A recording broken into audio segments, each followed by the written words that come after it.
All right, this is going to be part 3 of your respiratory disorders to cover influenza, the flu. So what is the flu? We have different kinds of flu. The main one referred to as just the flu is the seasonal influenza. It's highly contagious, acute viral respiratory infection, and it can occur to individuals at any age. Everyone is susceptible to it. There are A, B, and C strains, and they mutate each year, and that's why we have the different types of vaccines that for every year, because these are highly mutagenic. Between 5 and 20% of the U.S. population acquires the seasonal influenza, one of these strains, every year. Many can be treated at home, but some can be treated in the hospital for those severe cases. Clients that contract the seasonal influenza become contagious 24 hours before they even develop any symptoms, which is why it's very contagious, and up to 5 days after the onset of their symptoms. Now we have other different types of flus and pandemic type of viruses. So it's like the Spanish influenza was a pandemic. It was the H1N1 virus that mutated and became highly infectious to humans. In 1910, 40 million to 100 million deaths worldwide. And in 2009, it spread to 215 countries with 61 million infected in the United States alone, contributing more to more than 12,000 deaths. Now the H1N1 antigen is included in the seasonal influenza vaccine. So the vaccine that we get every year and we're required to by most facilities that we work at is gonna also protect you against the Spanish flu. Then there's the H5N1 and the H7N9 avian viruses. Here can flare up from time to time. And then now the new COVID-19, but it is a coronavirus, not an influenza virus. But as we saw, got quite pandemic as well. So we'll talk about with these pandemic types of viruses, they'll have a different type of care. So why is the flu a problem? It can become an epidemic as well as transition into a seasonal repeated infection. Just because you had the influenza last year, you can get it again this year. And the coronavirus, just because you had it 6 months ago, you can get it again 6 months later because it's still hanging around and you don't have that long-term immunity built up from it. Complications from the flu can lead to pneumonia and death, and especially in older adults or those that are immunocompromised. Up to 49,000 deaths in a year we have seen in the United States just from seasonal influenza. So what does it look like? Usually there's a rapid onset of a severe headache, muscle aches, fever, chills, fatigue, and weakness. Developing a sore throat, cough, and watery nasal discharge. The B strain can lead to nausea, vomiting, and diarrhea. And so that this is often a public misconception that all individuals that have the flu usually have some sort of GI distress. Not every one of them does. If they have the B strain, and the B strain is one that is the most rampant that year, it's likely, but that does not mean that they will have the nausea, vomiting, diarrhea. They could have contracted the A or the C strain. Fatigue that comes along with this can often last for 1 to 2 weeks after the episode has even resolved. So it may take you that 5 to 7 days for your symptoms to resolve, but that fatigue is going to just hang around.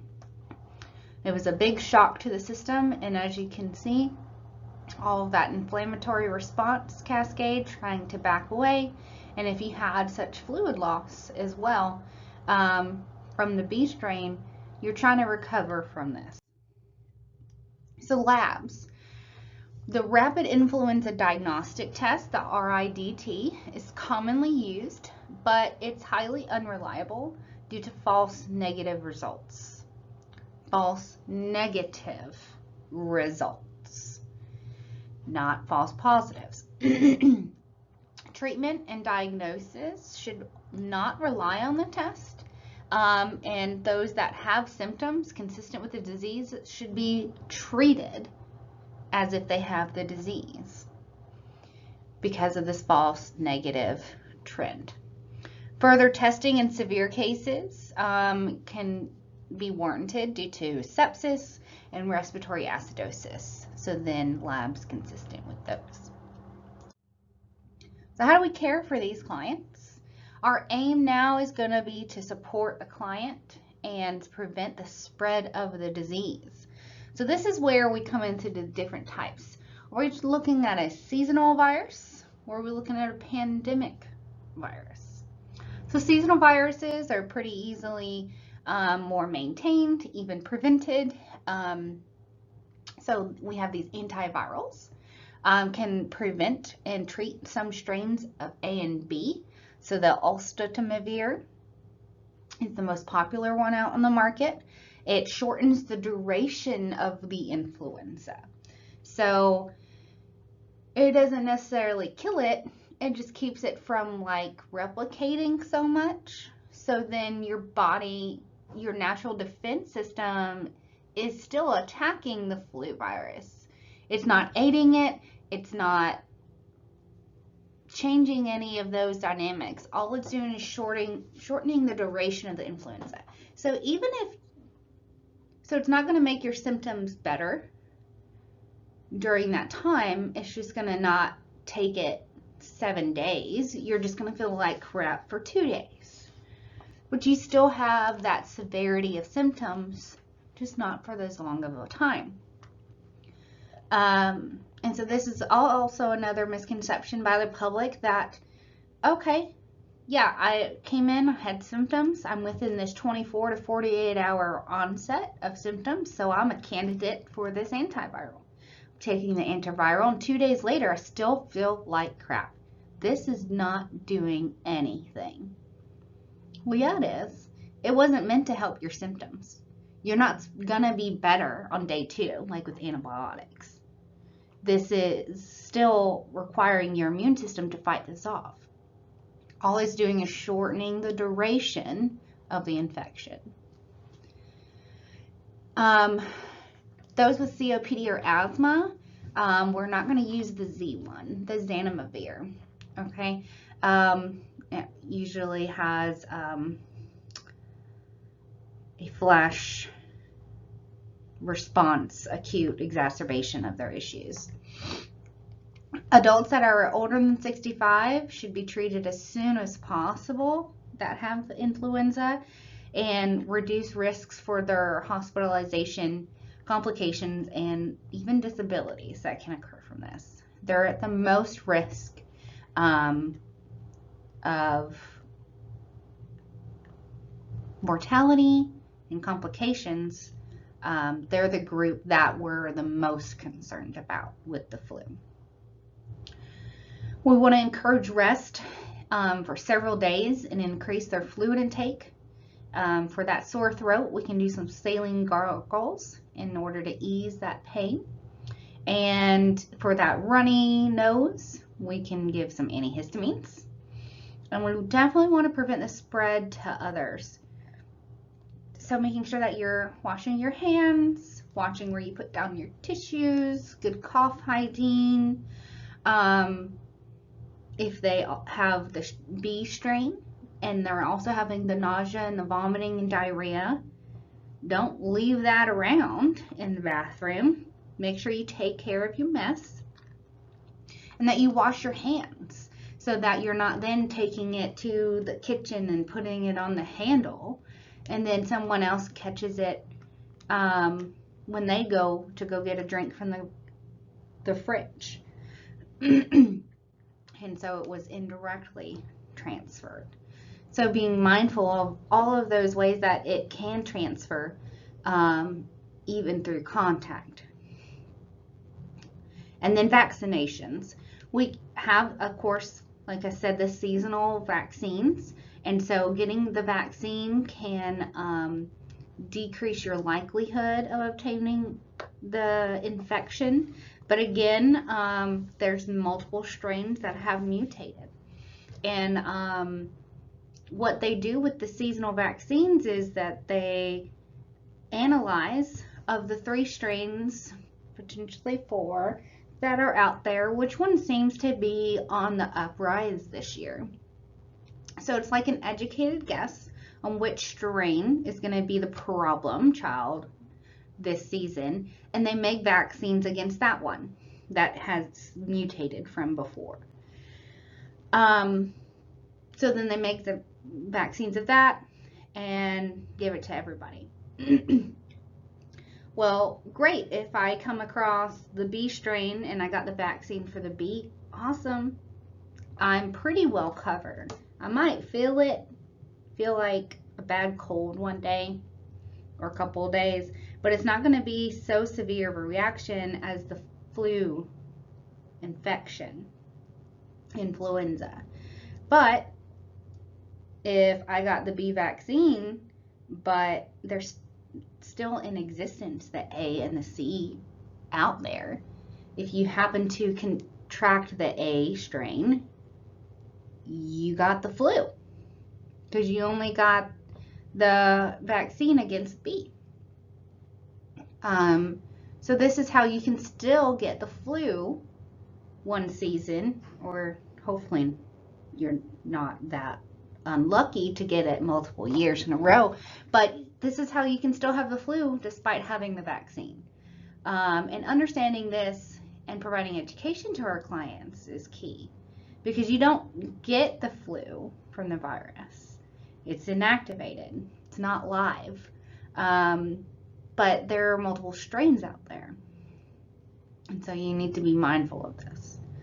So even though you've even still gotten the vaccine, you still need to do those good hygiene measures to prevent the spread to others and still contracting it from someone else in case they had a different strain. So you're not immune. Now, on the other end, there's the pandemic types of viruses. Early recognition of these cases and implementing community and personal quarantine is going to be key here to prevent the spread socially. We want to encourage social distancing behaviors, stopping all non-essential public activities like public gatherings, attendance at schools, religious services, shopping, and many types of employment. This has been shown to benefit and stop the spread of pandemic viruses for many, many years. These antivirals for the flu vaccine, for the flu viruses, can also help with reduce the severity of the infection and mortality rate. And it needs to be given within that 48-hour window of being in contact with a positive person. So this is 48 hours of contact with someone that I'm likely to get because I've been exposed. Whereas with the seasonal, it's within 48 hours of their symptoms starting. So it's a little bit different. With the pandemic, though, we're going to isolate. We're going to make sure we're educating them about staying at home, using stocked up food and water in your medications for at least 2 weeks per person, and no more traveling. Personnel that need to go and assist, or like in the hospital, We're going to be fit tested with respirators, and we're going to use airborne, droplet, and contact precautions. So it's a tier system. So we're in airborne now for when it becomes the pandemic level. So all of this information of how we've gotten through previous pandemic flus and worked is what they applied to the same reasoning for COVID-19. And when people actually did it, it worked. So what education can we give? If they have the flu, active versus preventing, I've got it separated here. If they have the flu, then reducing the spread to others. So washing hands, especially after nose blowing, sneezing, coughing, rubbing their eyes, that's mucosa lining there, right? Or touching their face. Stay home from work and school or in crowded places. Covering their mouth and nose with a tissue when they sneeze or cough. And disposing of those tissues immediately, not leaving them on the counter. Avoiding close contact with people, and sneezing into their upper sleeve to decrease that contamination onto their hands. Whereas preventing it is kind of the same thing, but one step out. So avoiding contact with those that you know are infected, of course. And then the Joint Commission's National Patient Safety Goals have stated these two things about yearly. We change these to represent the viral strain most likely to cause the illness during the upcoming season with antigens for the 3 or 4 expected strains.